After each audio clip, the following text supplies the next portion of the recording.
Hey everybody, this is your drawing teacher Mark Lewis Wagner, and we've got class starting tomorrow, or today, is at Chabot, through Chabot, so I want to thank everybody for being here.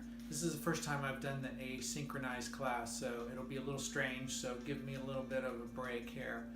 And so this whole thing of communicating to you guys, and girls, and thems and theys, and then me trying to, one of my goals is to see how well I can connect you to each other and to the class and to me. So I'm going to be shooting a bunch of videos over time. I'll be in different environments. I'm actually all over the place. This semester I could be in Oregon, I could be in California, and I could be in New Mexico, and I could even be in Utah. So that's one of the cool things about online teaching, at least from my point of view.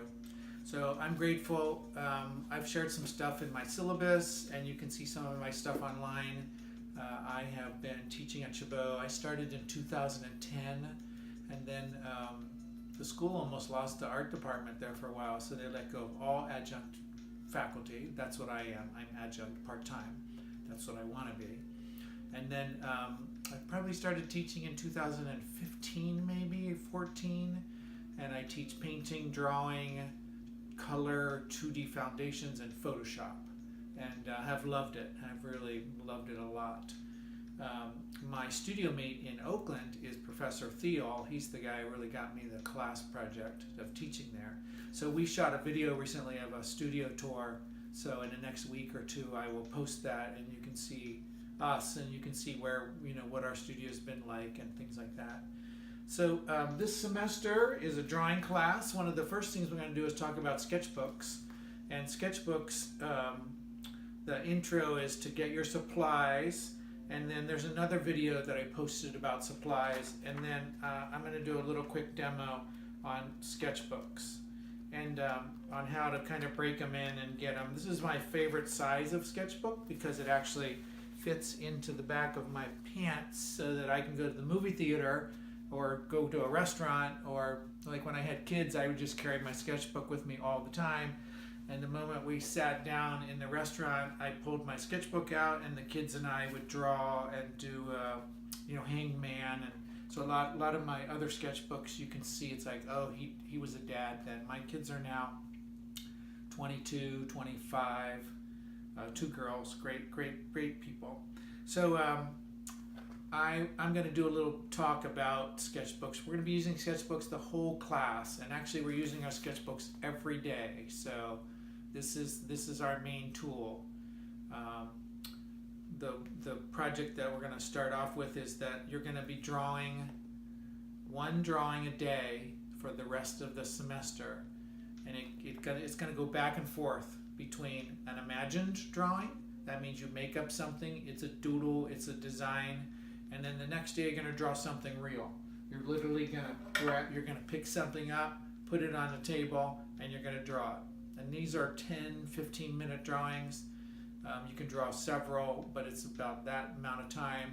And there's a whole thing in the art world is if you want to get better really at anything, there's this thing called the 10,000 hours, or we're going to call it the 10,000 drawings.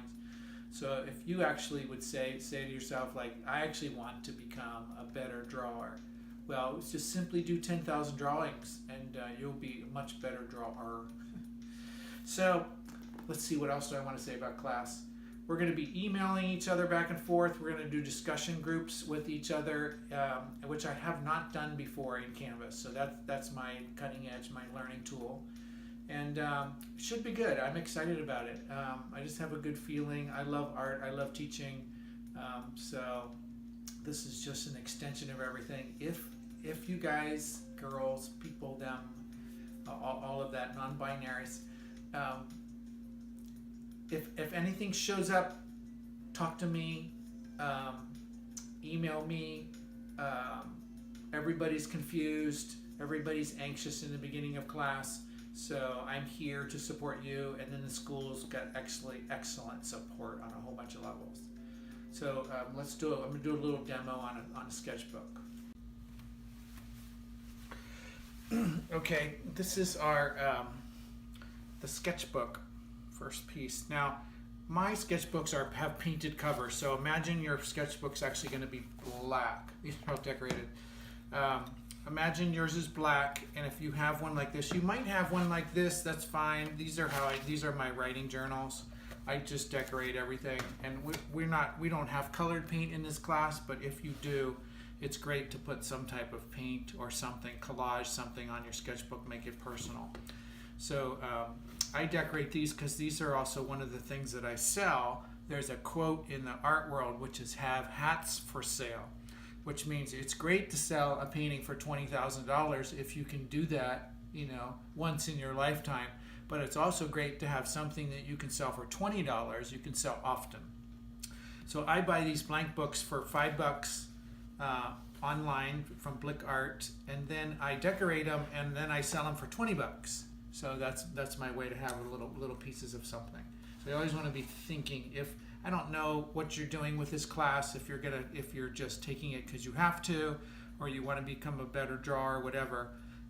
But I'm always going to be talking about professional things, making money, how do you do that, etc.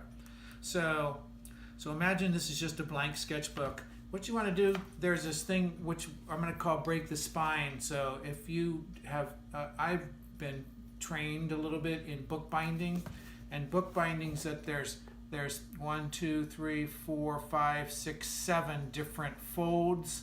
There's sets of folds that are in this sketchbook, and then they're stitched.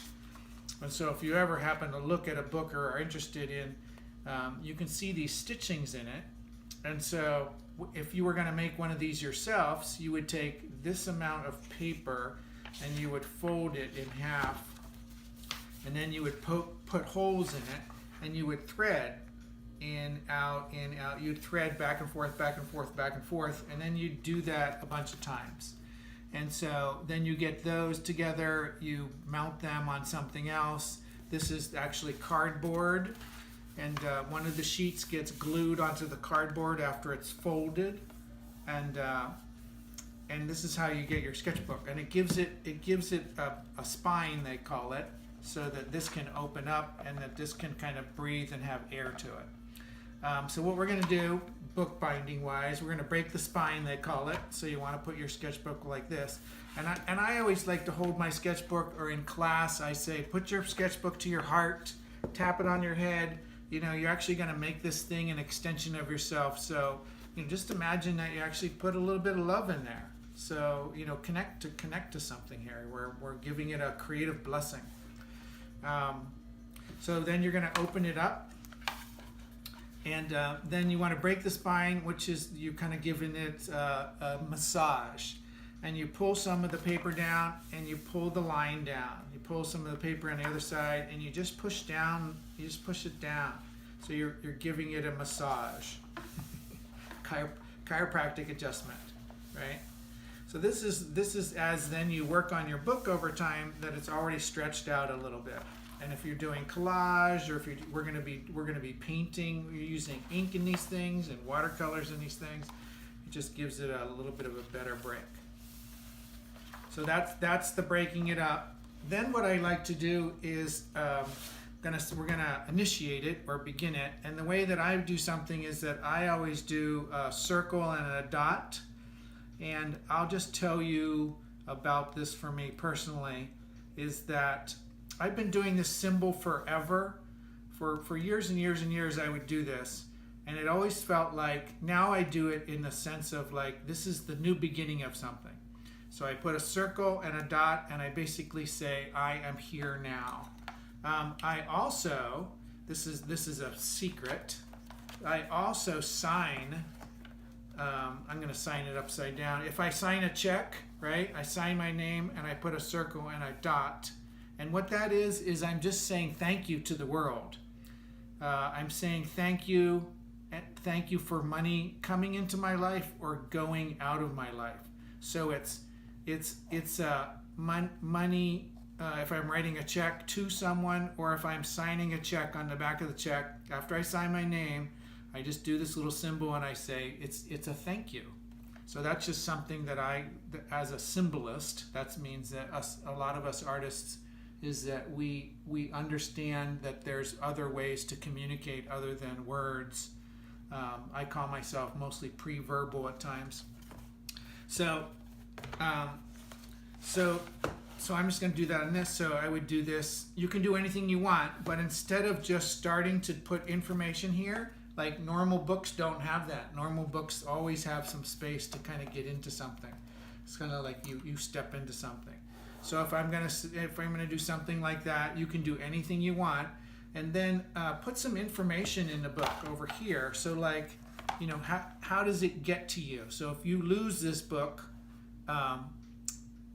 what information here has it come back to you? And what I also do is I date it. You know, put the date on. Sometimes I even like, where am I? And so then also when I finish the sketchbook too, I will also put the date back here. So then I can go through any of my sketchbooks and I can always see when they start and when they stop. So that's going to be how we're going to start our sketchbooks.